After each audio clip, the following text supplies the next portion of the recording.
বন্ধুরা কেমন আছেন? হোলি কেমন কাটলো? নিশ্চয়ই ভালো। সকলকে জানাই হ্যাপি হোলি। তা হোলি তো একটা দিনের জন্য নয়, বিভিন্ন এলাকায় বিভিন্ন সময় ধরে হয়। একেবারে 12 দোল পর্যন্ত শেষ হোলি। আজকে যে বিষয় নিয়ে ভিডিও বানাবো আপনাদের বলেছিলাম যে আপনার বক্সে বা স্পিকার কত স্পেশাল নিতে পারে সেটা কি করে বুঝবেন।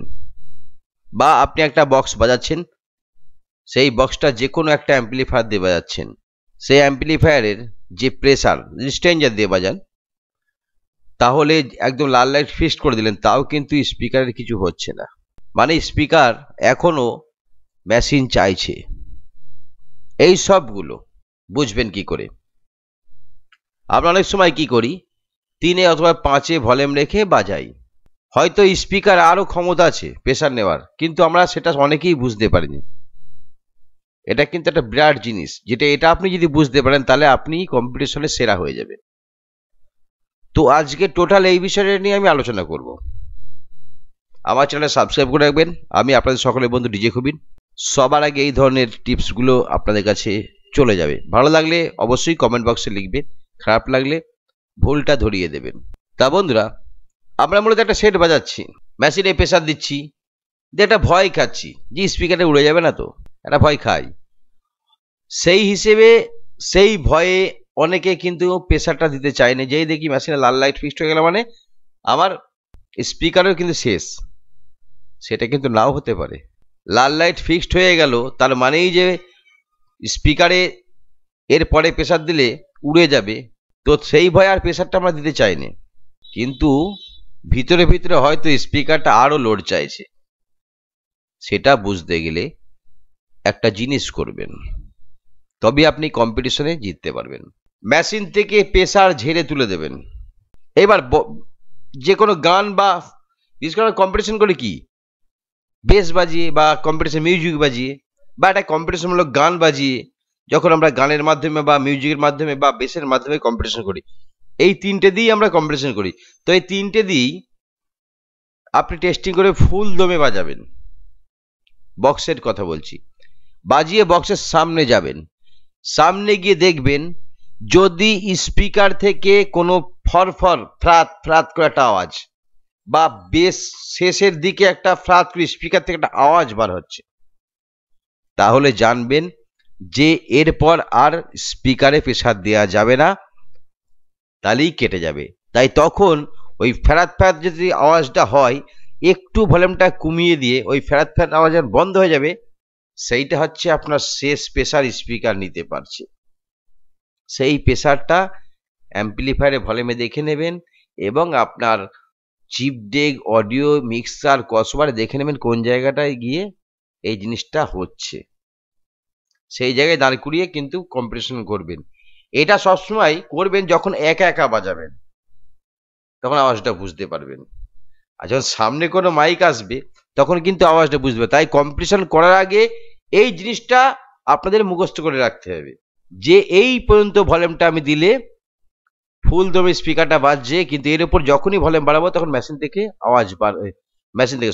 স্পিকার থেকে আওয়াজ উঠে যাবে। স্পিকার থেকে আওয়াজ তোলা যাবে না।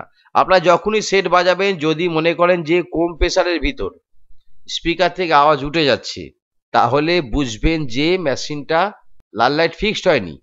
হলুদ লাইটই যদি স্পিকার থেকে আওয়াজ জানবেন যে অ্যাম্পলিফায়ারটা আরো কম ওয়াটের অ্যাম্পলিফায়ার লাগবে, বেশি ওয়াটের নয়। ঠিক বোঝাতে পারলাম কি ব্যাপারটা? এক কথায় সংক্ষিপ্তে বলে দিই, আমি মেশিন থেকে প্রেসার মারলাম স্পিকার থেকে যদি ফ্যারাত ফ্যারাত আওয়াজ হয়, জেরে প্রেসার মারার পর যখন একা একা বাজিয়ে টেস্টিং করবেন এইভাবে, যদি ফ্যারাত ফ্যারাত আওয়াজ হয় তখন আপনি ভলিউমটা কমিয়ে দেবেন, সেট ক্রসওভার ইত্যাদি থেকে প্রেসারটা কমিয়ে দেবেন, দিয়ে রেখে দেবেন, দিয়ে বাজাবেন। যখন দেখবেন যে না, একটু কমিয়ে দেওয়ার পর ফ্যাট ফ্যাট আওয়াজ আসছে না, সেটাই হলো আপনার স্পিকারের প্রেসার, আপনার বক্সের শ্রেষ্ঠ গতি। ওই গতি দিয়ে আপনাকে কম্পিটিশন করতে হবে। এইটা হচ্ছে মেন ব্যাপার। স্পিকার কতক্ষণ প্রেসার নিতে পারছে তার টেস্টিং করার এই একটা উপায়। আবার যদি দেখলেন আপনার মেশিনে লাল লাইট ফিক্সড করে দিয়েছেন, প্রেসার বাড়াচ্ছেন কিন্তু স্পিকার থেকে কোনো আওয়াজ বার হচ্ছে না, তখন জানবেন যে আপনার অ্যাম্পলিফায়ারটা চেঞ্জ করতে হবে, আরো হাই পাওয়ারের অ্যাম্পলিফায়ার ব্যবহার করতে হবে, তবেই কিন্তু স্পিকারটাকে আওয়াজটা বার করতে হবে। স্পিকার বন্ধু সহজেই কাটে না, কাটার আগে অবশ্যই এই ফ্যারাত ফ্যারাত করে আওয়াজ এই সিগন্যালগুলো দেয়। তবে ফ্যারাত ফ্যারাত আওয়াজ দু রকম হতে পারে, সবাই জেনে রাখবেন। একটা হচ্ছে স্পিকারের টুপি থাকে, যদি টুপি খুলে যায় তাহলে কিন্তু ফ্যারাত ফ্যারাত করে আওয়াজ হবে। স্পিকারের তলায় যদি স্পাইডার খুলে যায়, যে হলুদ বসানো থাকে গোল করে, যার উপর কয়েলটা বসানো থাকে, সেই স্পাইডার যদি খুলে যায় তাহলে কিন্তু ফ্যারাত ফ্যারাত করে আওয়াজ হবে। এটা কিন্তু আপনাকে দেখে নিতে, ফ্যারাত ফ্যারাত আওয়াজটা কি স্পিকার থেকে আসছে না স্পাইডার খুললে বা টুপি খুললে আসছে। টুপি ঠিক আছে, স্পাইডার ঠিক আছে, অথবা স্পিকার দিয়ে আওয়াজ বার হচ্ছে ফ্যাত ফ্যাত করে, শেষের দিকে একটা আওয়াজ বার হচ্ছে বেসের শেষের দিকে, তাহলে জানবেন আপনার স্পিকারের শেষ অবস্থায় গিয়ে ঠেকেছে বাজতে পারে। অতএব তখন আপনি ভলিউমটা কমিয়ে দিয়ে সুরক্ষিত রাখবেন এবং ওই জায়গাটা রেখেই আপনি কম্পিটিশনটা করবেন। এটা সামনাসামনি থাকলে বুঝতে পারবেন, তাই আগে থেকে এটা প্র্যাকটিস করে নিয়ে কোথায় ভলিউম রাখলে আপনার স্পিকারটা ওই জায়গায় গিয়ে বাজবে সেটা আপনাকে বা অপারেটরকে মুখস্থ করে রাখতে হবে। এই জন্য বলি অপারেটরের গুণের ওপর একটা কম্পিটিশন সেট বাজে। ব্যাপারটা বোঝা গেল? এই হলো আপনার বক্সে কতক্ষণই প্রেসার বাজতে পারে তার একটা টেস্ট, হালকা টেস্ট।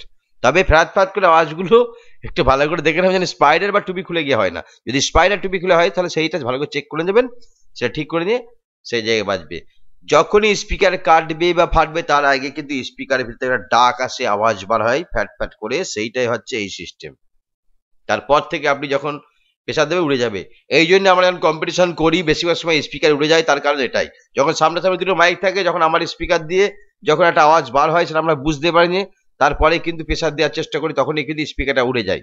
স্পিকার কাটার আগে বা পুরার আগে এই জিনিসগুলো হয়, এটা সিগনাল। সেটা খুব ভালো, আপনার যদি কান থাকে আপনি বক্সের গোড়ায় গিয়ে সেটা দেখে নেবেন, বুঝে নেবেন, তারপর আপনি সেটটা বাজাবেন। তাহলে কিন্তু আপনি কম্পিটিশনে বিভৎস কম্পিটিশন করতে হবে এবং আপনার স্পিকারগুলো সুরক্ষিত থাকবে। এই হচ্ছে আপনার ফর্মুলা, বুঝতে পারলাম? তা বন্ধুরা, একটা কম্পিটিশন বক্স বা সেট কতক্ষণ প্রেসার নিতে পারে তার একটা টেস্টিং হচ্ছে এইটা।